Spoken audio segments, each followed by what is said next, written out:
Ask any admissions tutor at Oxbridge and they'll tell you that a great personal statement is the first and one of the most important for entry into any university. But if you want to go to the best university, yours will need to be amongst the best Oxbridge personal statement. Here are our top 10 tips for an Oxbridge personal statement from someone who has walked the walk and been a successful candidate. Tip number 1, make it personal. University admissions tutors go through hundreds of personal statements every single year, especially at Oxbridge where there are usually over 10 applicants per place. Applications from the university's perspective are a long process involving thousands of applicants, so it's important that you use your Oxbridge personal statement to stand out and be remembered. They will likely make a decision about whether you will be further considered for admission long before they've even finished reading. Therefore, you need to make sure that you can capture their attention quickly. For example, have you done any relevant work experience or perhaps a research project? Put that near the top of your Oxbridge personal statement to stand out straight away. Look online for example Oxbridge personal statements for your chosen course to get ideas, but make sure not to plagiarise them. All UCAS personal statements are checked for plagiarism against other personal statements from this year and previous years. Number 2, don't talk about your A-levels. Further on to the last point, don't spend a lot of time talking about your A-levels and your choices. Almost everyone has done them, and you'll want to give Oxford or Cambridge a reason to choose you and not someone else. You also only have a limited number of characters in which to show them why, so use that space to talk about things unique to you. Keep reading for ideas about what you should put instead. Tip number 3, read around your subject. Books you've read are a great way to show both your interest in the subject and to stand out from everyone else on your personal statement.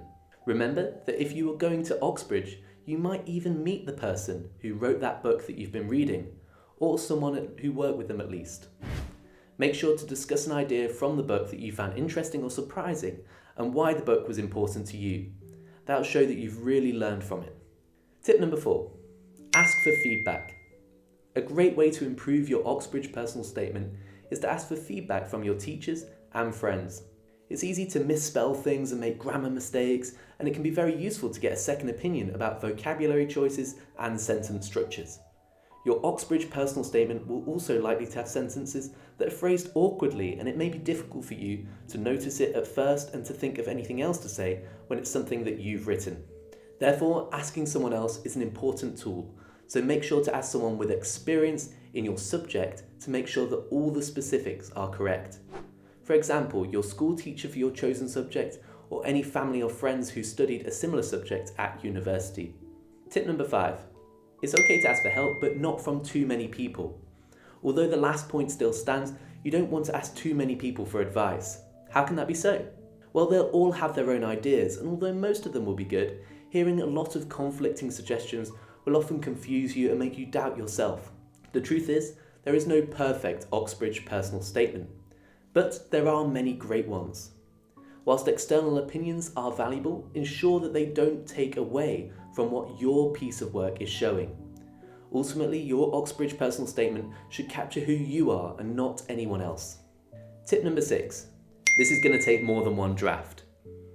It may seem like you could get your Oxbridge personal statement done in one night. After all, it's only 4,000 characters or about 600 to 800 words.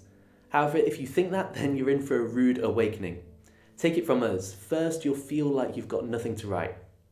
Then it will start pouring out, and very soon you'll have far too much, and you'll have to get rid of whole sections. After that comes the vocabulary. Well, if I could just rephrase this, maybe I can make it 5 characters shorter. You'll think that to yourself many times. Trust me, I've been there. Then you'll show it to your teacher, and maybe they'll tell you to include maybe another point in there. And often it can feel like it never ends. But you have to finish it at some point. Again, you need to find a balance. Don't rush it. You have until October for Oxbridge/medical applications and until January for all other applications. This gives you plenty of time to make sure that your personal statement is the best you can make it. If you're really stuck for something to improve, come back the next day with a fresh set of eyes, or ask a friend or teacher to read it. Tip number 7, show, don't tell. Imagine someone told you that they're the best mathematician ever. You likely wouldn't believe them at first. You might ask them to make some answers to some questions. You might ask them about the qualifications that they might have. In the same way, universities won't believe you if you just say how good a candidate you are. You need to show them with examples. For example, don't say that you're passionate about your subject. Instead, tell them which books that you've read about it, or online courses or extracurricular projects that you've done. Don't just say that you're an organised person. Tell them about some work experience you've done and show them that you've used your organisational skills to do it. Never say anything that you can't back up. If you don't think you've got anything like this to say, remember that it's also not too late to start. Go and do some work experience or read a book before you have to submit your Oxbridge personal statement. Self-reflection is also key, so learn how to do it effectively and efficiently. On to tip number 8. Make it relevant to your chosen course. For everything you say about yourself, try to show why it will make you a good candidate for the course that you're applying to. Obviously, don't go too far with this. There are some skills, such as, for example, intelligence, that are just generally good, and you don't have to say why they're specifically good for your course. However, if you want to apply for something which has a high workload, for example medicine, it might be good to show that you're good at time management. And if you apply to something with a lot of problem solving like STEM, then it may be good to show that you have those problem solving skills. This is also a good way to plug up any gaps left by your A-levels. If, for example, you're applying to a course with a creative element and your A-levels for some reason don't include a lot of creativity, then talk about a hobby that you do and how you use creativity to do it. Finally, our penultimate tip, get it done early. The Oxbridge personal statement is the first step in your application, and it will require you to do your best work. As such, it's vital to give you plenty of time to come up with all the best things about yourself to write, and to make improvements as well. Start it with plenty of time to spare so that you don't have to rush, and don't let it take up all your time either when you have an important studying schedule to do. Submit it, and then move on. When you've dotted every I and crossed every T, checked all your spelling and vocabulary, asked your friends, your teachers, the postman and his dog to reach your personal statement, you may still feel like there's more that you can improve on. You'll have to ignore that feeling.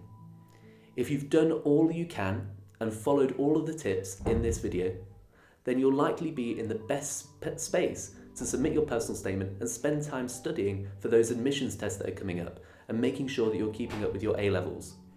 We'll admit that waiting for a response can be the hardest part from a university, but it's a marathon and not a sprint, and the personal statement is only the first hurdle. Thank you very much.